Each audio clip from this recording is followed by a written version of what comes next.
Welcome to the Stage Time Podcast, where we talk to comedians about hallmark experiences in their comedy careers. I'm your host, Travis Valle. Today, I'm joined by my special guest, Spencer Boone. Say hi, Spencer. What up?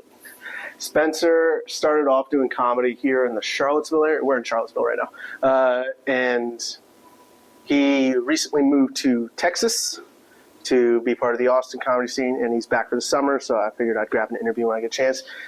Spencer, you want to say anything else about yourself? A little background on your comedy stuff? Background like credentials or like... Yeah, whatever you want to mention, brag about. Oh, I don't know, man. I'm just a comic trying to be better every day. Honestly, that was the whole thing with going to Austin. I was just trying to just become a better comic. It's not about like chasing fame or popularity, or I just want to be a part of the scene, make friends, and do shows and do better. That's honestly. Cool. How long have you been doing this? Going on 4.5, coming up on 5 years this fall. Oh, so getting a little bit of a milestone there, and you've done pretty well recently with being in Austin too, haven't you? I mean, yeah, I've done fairly well for myself as far as like just trying to get on more shows and being booked on more shows. And I was there for about 6 months, 5-6 months before I really started getting on things regularly, but just trying to keep 1 or 2 book shows a week, trying to hit some open mics here and there just to work out new stuff. But, yeah. And once you got back here, pretty much everybody's offering you stage time. Well, yeah, that was the thing that was surprising when I came back is, there are more shows going on here in the Shenandoah area. Exactly, yeah. You know, and I was happy to see that there was growth in the scene here while I was gone, because it gives more opportunities to the comics here who are solid because they only get so many options. It means that much more to them. Mm-hmm. Whereas, like, you know, if you're oversaturated with too many mics, you get burnt out on small crowds and stuff like that. Yeah, I get that. There's too much going around. Yeah, for a rural area, though, I've been happy that people have been willing to put me on shows and willing to book me, and you know, even if it's just like small showcases, like just the opportunities in the area is surprising. The first show that I did back in October at Friendly Furniture was like the first show I produced. I was hoping to get you on, but I think that was like right after you had made your big move. I think you left at the beginning of that fall or something like that. Yet. Yeah. Well, yeah, since I've been gone, it's Friendly Fermenter, 7 Arrows, a couple different ones, just, you know, over the mountain and all. But yeah, it has. Maybe it's because you left. Maybe everyone's like, he's gone now, we're going to put on shows.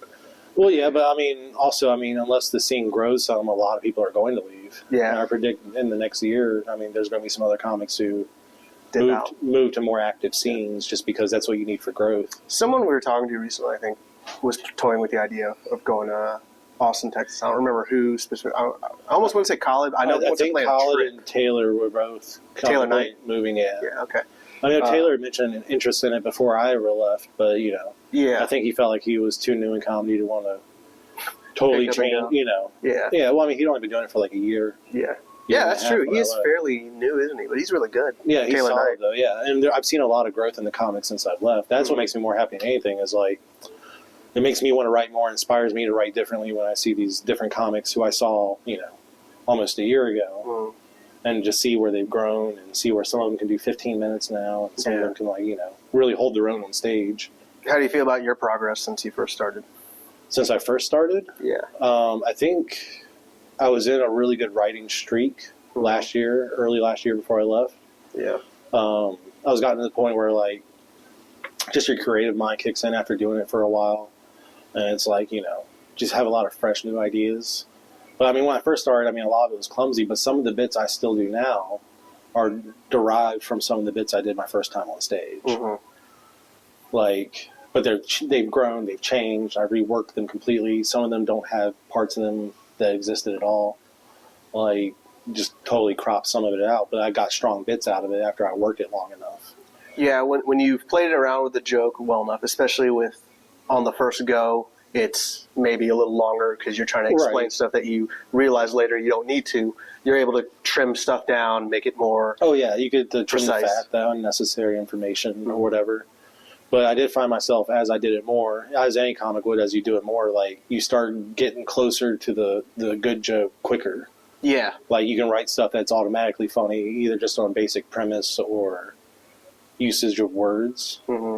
But it's also one of those things where it's like, you still write stuff that bombs after you do it like 6 or 7 times. You're like, okay, maybe I need to either rework this entirely or cut some stuff and maybe approach a joke later. So I have a lot of jokes that I still have that I didn't even do in Texas. Mm. There's a lot of bits I used to do here that I didn't do at all in Texas. Not because I didn't like the jokes or I didn't think they were strong enough. I was just focusing on my strongest bits and strengthening those, like the strongest ones I had before I left. Yeah. And then turning those into a solid 10 to 15 minute set. Well, that kind of brings me to a question. Like I was able to do a half hour before I left. Yeah. But it wasn't like a solid worked out half hour. It wasn't like a Comedy Central Presents worthy. No, nothing like that. I mean, I'm only, that's way down the line if it were to be something like a special or something like that. Like I try to, even though I feel I'm a pretty strong comic, I try to be pretty level-headed about it. I get you. Yeah. Because, I mean, being in Austin, I get to hang out with a lot of comics who are 6 years in, some who are 8 years in. You hang out with some who are only a couple months in. You see a big difference in their sensibilities and, like, how they write and, like, how they form a bit as opposed to, like, just random thoughts. Were you able to rub elbows with anyone that's more well-known, kind of in a mainstream sense, or...? I mean, you meet all sorts of people down there. Not really rub elbows. That makes it feel like I'm trying to like get close to them for some reason. Yeah, I just mean like you've gotten into the same circles, or I mean, yeah. And really, that's not a matter of like me like trying to hang out with somebody because they have more notoriety than me. It's more just being a person. Just being cool.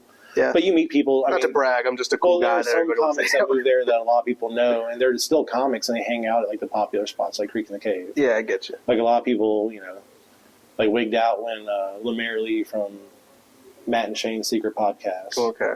A lot of the Philly guys moved out there, so they'd see him at the Creek, and everybody get all weird about him. Like, dude, he's just a guy. Yeah. Like, I liked him. Get like starstruck. Yeah, but he's just an anime nerd comic who, like, I don't know. I liked him. We smoke a little bit, you chill. Like, you just realize he's a dude. Yeah. That's how I perceive people in general. Though, is like they're all just people. Mm-hmm. So, like, if you see Tim Dillon on the street, my buddy's like, go say hi. I'm like, I'm not going to run up on that dude. He probably just bought cigarettes because he's having a long day. He has a couple sets getting ready to come up. You know what I mean? Like, so if I ever saw a comic on the street, if it was, like, one that's just kind of hanging out, maybe looking to talk to somebody, like, that's different. But, like, I'm not going to run up on people. I mean, that's got to be weird from their perspective, too. Like, if they just have random people, like, they're just trying to go about their day, and all of a sudden random people start coming up to them. It's like, hey, man, right. I'm a comedian, too, and start, well, it's like my buddy David Jolly. He's been on Kill Tony a bunch of times. He's got to be on the Arena show. He's like the uncle, quote-unquote uncle of Cam Patterson.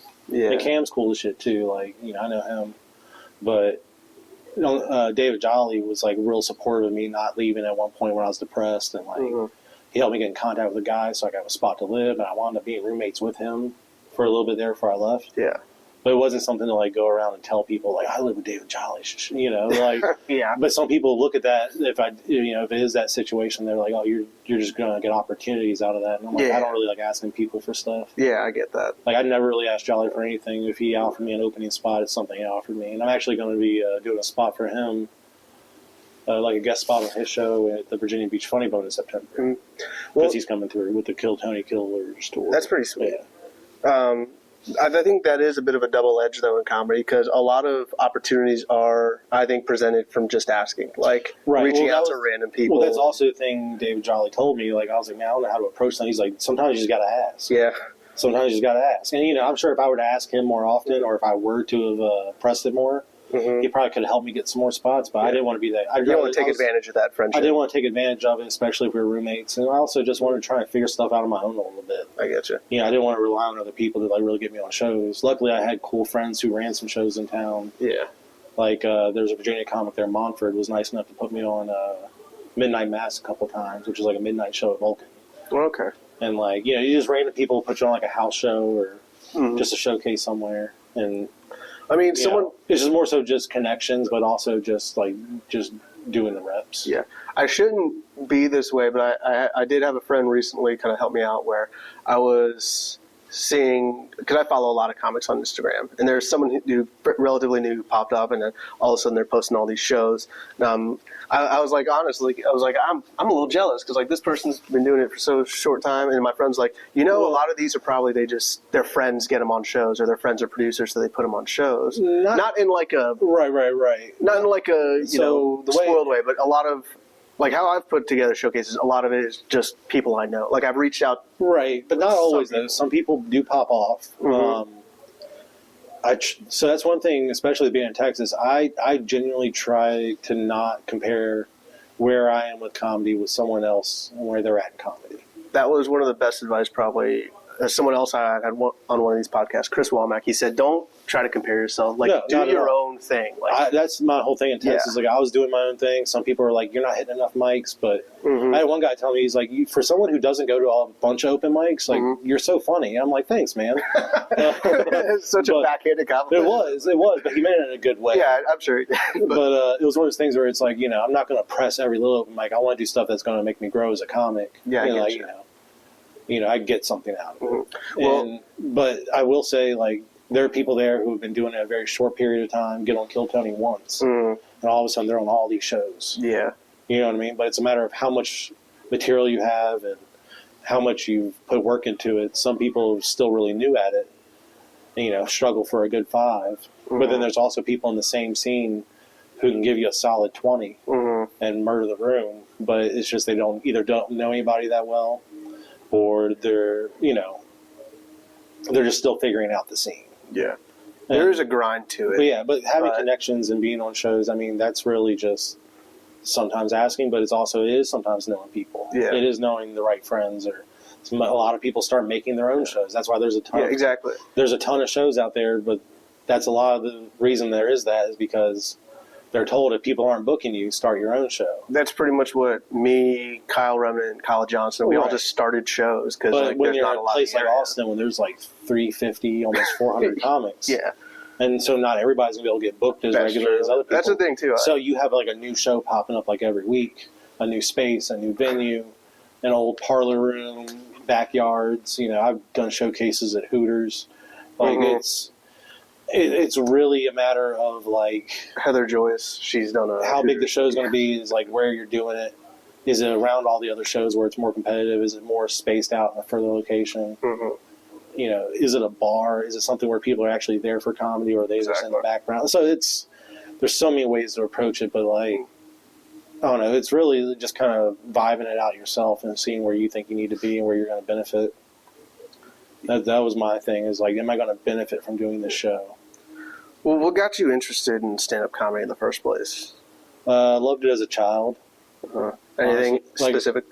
Yeah. Well, my dad's funny. My dad loved stand-up comedy. My dad's humorous.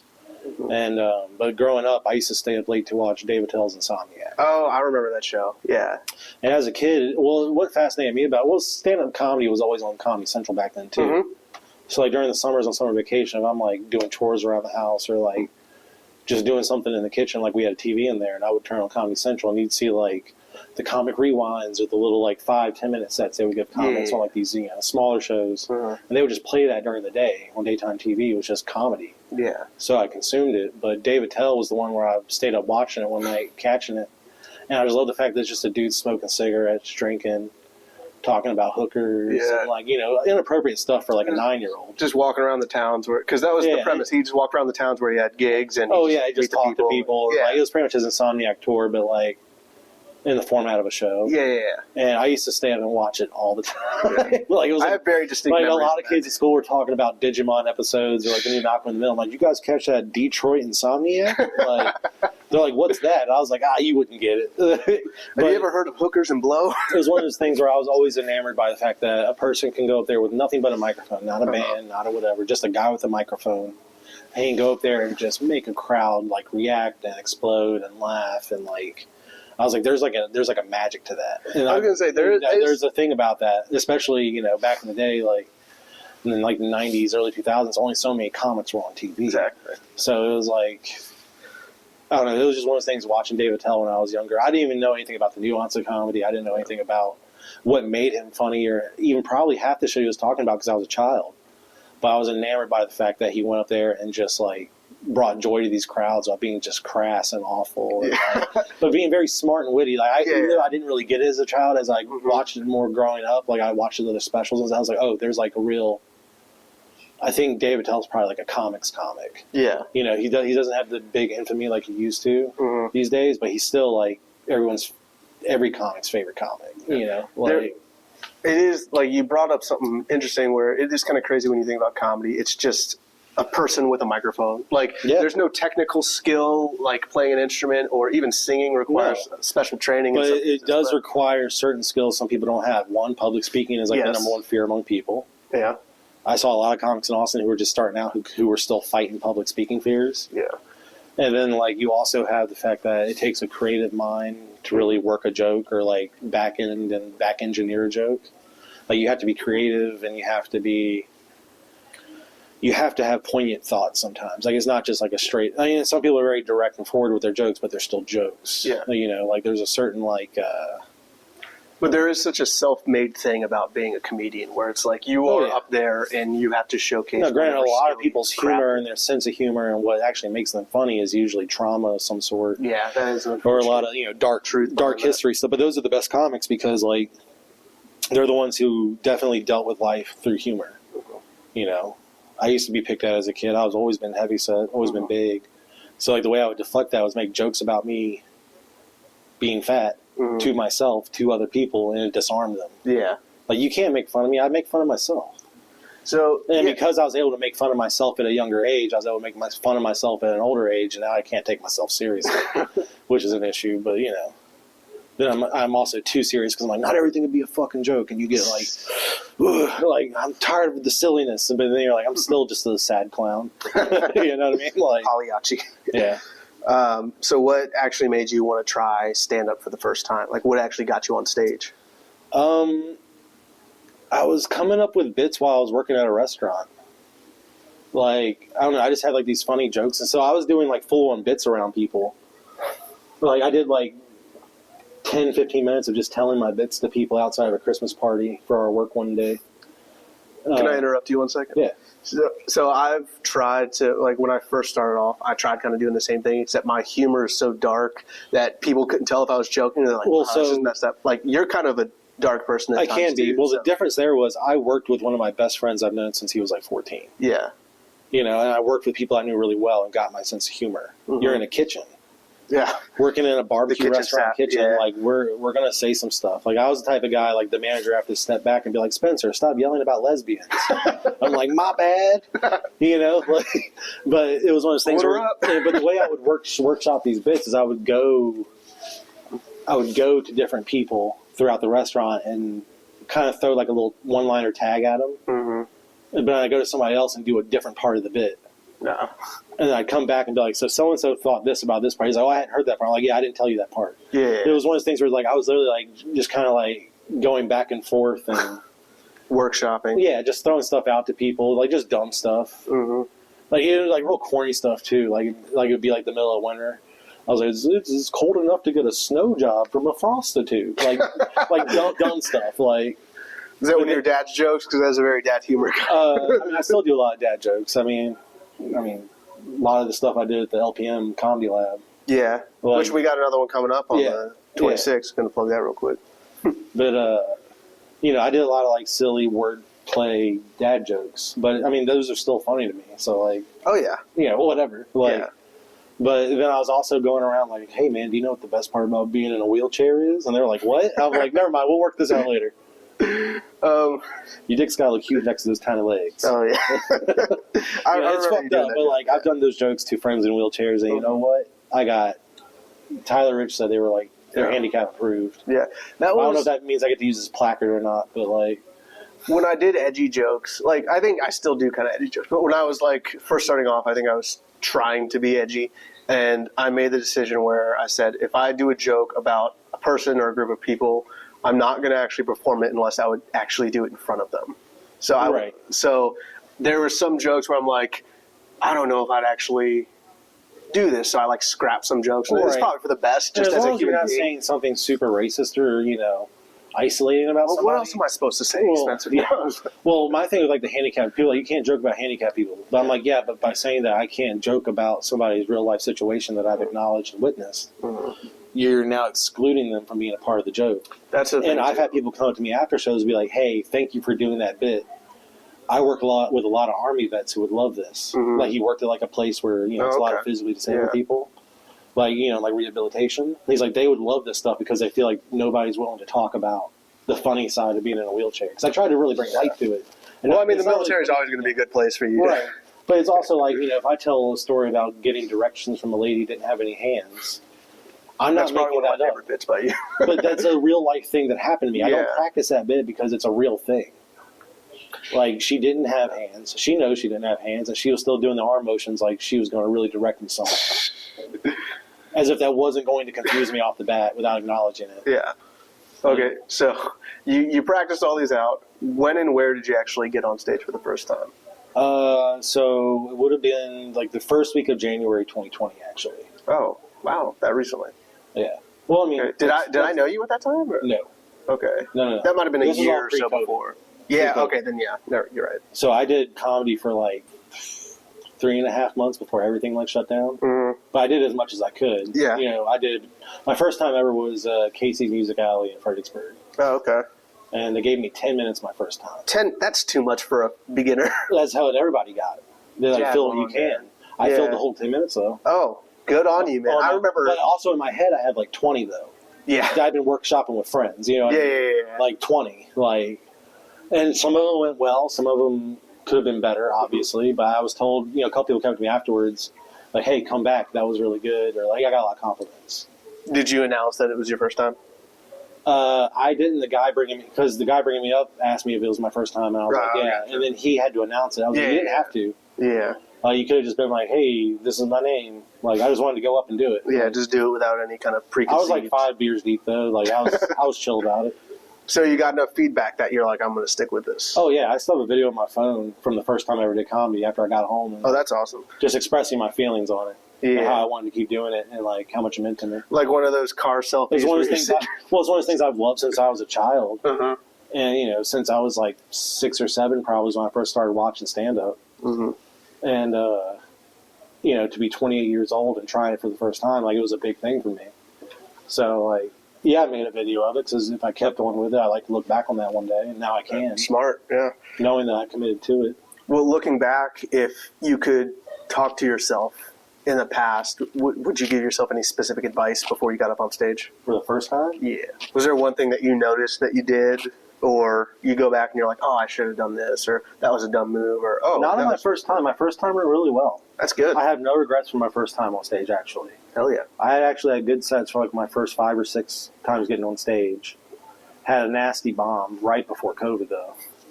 Oh, nasty bomb. Everyone has, though. Oh, yeah, I made suicide jokes. Like, I talked about dating a girl in a wheelchair. And, like, everybody took it. It was a table full of women, took it really seriously. I gotcha. And they didn't realize, because I'm up here, I'm making a joke. And if Yeah. you listen to the joke, it's really just a big play on words. It's not like Mhm. I'm actually saying anything bad. Yeah. But because the just the subject matter of it, they all got really sour about it, and like everything just went to shit that night. I do have setups for jokes where the setup is about some very sensitive subject matter. Like one of my best jokes is, have you seen the movie Schindler's List? And I do a bit about that. I do know but that, it's not actually about it's not making light of Right. the Holocaust or any situation like that. There's a plot, and that's the thing with typically dark humor is that you set up a sensitive it's like- topic and there's a plot So not to twist. bring up the beans bit, but when I do that part in the beans bit, Yeah. where it's Oh, like the black beans part. Oh, okay. So I'm not saying anything bad about black people. The joke is clutch my purse and cross the street. Yeah. Black beans. Yeah. The joke is People's perception of. people's perception of I black get that, people yeah. and how white women react for no reason at all. Yeah, exactly. And So if people were smart, they'd realize I'm not being racist. I'm being real. yeah, people don't always Right. make those distinctions, and But that's what why. hurts. But that's why the distinction is I clutch my purse and cross the street. No, I'm saying you're Like, correct. obviously, Yeah. that's not me. I'm being a white woman. Yeah, Like, yeah, yeah. But it's one of those things. But What advice would you give to someone who wants to try stand-up for the first time? you kind of just have to pull that Band-Aid off. I know a guy in Austin who's like, I'm going to do it. I'm going to do it. I want to do it, but he keeps signing for Kill Tony, but he's never actually been on. I was like, dude, you need to go practice. He wants to be Kill Tony on the first go. Yeah, and I'm like, dude, that's such a dumb move. Yes. That rarely works. Rarely. Mhm. It has before, but like, dude, like just go out there and do it. Like, you gotta go out there and eat some shit to get better. Yeah. There are people who eat shit for a very long time before they really figure out their flow. Were you there that night? I think you were, when I had that one guy. I'll go ahead and say his name because I'm going to edit this out. Oh yeah, well no, see, I don't know that guy. You know who I'm talking about. I know exactly who you're Immediately. talking about. Well, he used to date my mom's cousin. What? Yeah, You actually I ate relatively dinner know that across guy? from that dude one time. Oh my god! And the fact that he brought his whole camera crew set up and was reading all of his jokes off a teleprompter. For his very first time doing stand-up comedy. And he thought he could just like skip the whole open mic scene and post a outrageous clip of all of his friends laughing at him. And his friends laughed at everyone else and not him. Mm-hmm. Like, it was wild. Yeah, that was crazy. I want to do a whole episode on that. Yeah. Right. We're coming up towards that time, but I want to try to get some. So I try to get feedback from listeners, so we can do crowd work segment where I take basically listener questions. I posted it late, so we didn't get a lot, but I do have, if you're willing to bear with me on this, I have questions from the stand-up subreddit, r/standup. That people post, and I want to hear some of your opinions on these. Yeah, I'm trying to I overtalk, so that's why I was with time. But yeah, that's fine. So someone posted, I live in northern Texas and am able to get on stage 3 to 4 times a week. I'm contemplating moving to Austin, but with so many others doing the same thing, I'm worried I'd get much less stage time. Any advice would be appreciated. Is there stage time open mics? And do those open mics have crowds? Yeah. Because a lot of people think they want to move to Austin because you'll get more stage time, but yes, you will. Mm-hmm. But you're not always going to get enough of a crowd reaction at all these open mics to really judge how good you're doing.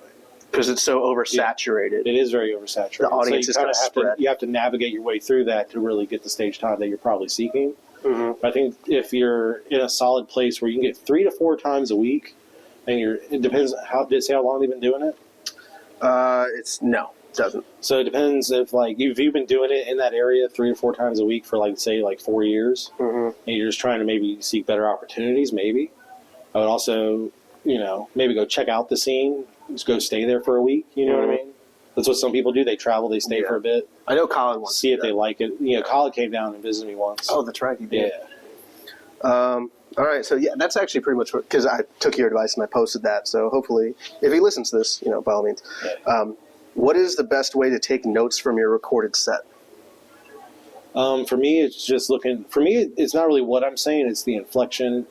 Where should I put more emphasis? My body movements. Not moving enough. Talking with my hands too much. Things like that. You know what I mean? Yeah. I've learned to emphasize my punchlines a little more because I'm kind of monotone through certain things. I have learned not to be so monotone on stage. Yeah. That was a lot of my thing. Is that was more so me trying to calm myself, talking in a certain smooth tone, but it always came out monotone. I do have a monotone voice, but I try to put more emphasis and energy behind certain bits, and then mellow in certain other ones. Exactly. It's a weird balance. That's really just finding your voice on stage too, and figuring it out over time. Mm-hmm. Yeah. I forgot what the original question was, but what's the best notes? What's the best way to take notes from recording your set? It's really what you're working on. Are you working on the actual joke? Sometimes it helps to hear the joke and come up with a thought while you're listening to it. It's true. From an outside perspective, almost looking in, but it's really just whatever you need to work on. What will make you stronger? Like when you watch yourself, how am I standing? Where am I looking? Mm-hmm. Am I just staring at one spot? Am I standing in a corner? Little things like that. You just have to watch yourself and when you see what the difference is between what you want to be and what you're seeing. When you start, you don't really think about your stage presence and little things. Because I talked with John. There's nuances to it as you go. Move the microphone, stand out of the way. Oh, 100%, yeah. Talk close enough that everybody can hear you. It's always putting it back, resetting, waiting, filling space. Yeah. Okay. Last question, and this is a weird one, but when is edgy funny? When is being edgy funny? Being edgy. We kind of talked about this a little bit. So my thing with being, I think it's all, is being edgy saying something dark or just saying something taboo? Yeah. That's kind of my thing about I get kind of edgy sometimes, but I'm also equal parts silly about it, though. Exactly. I'm going to use silly words about being edgy. Are you trying to shock by bringing up a taboo subject, or you actually have something nuanced and clever and interesting to say about it?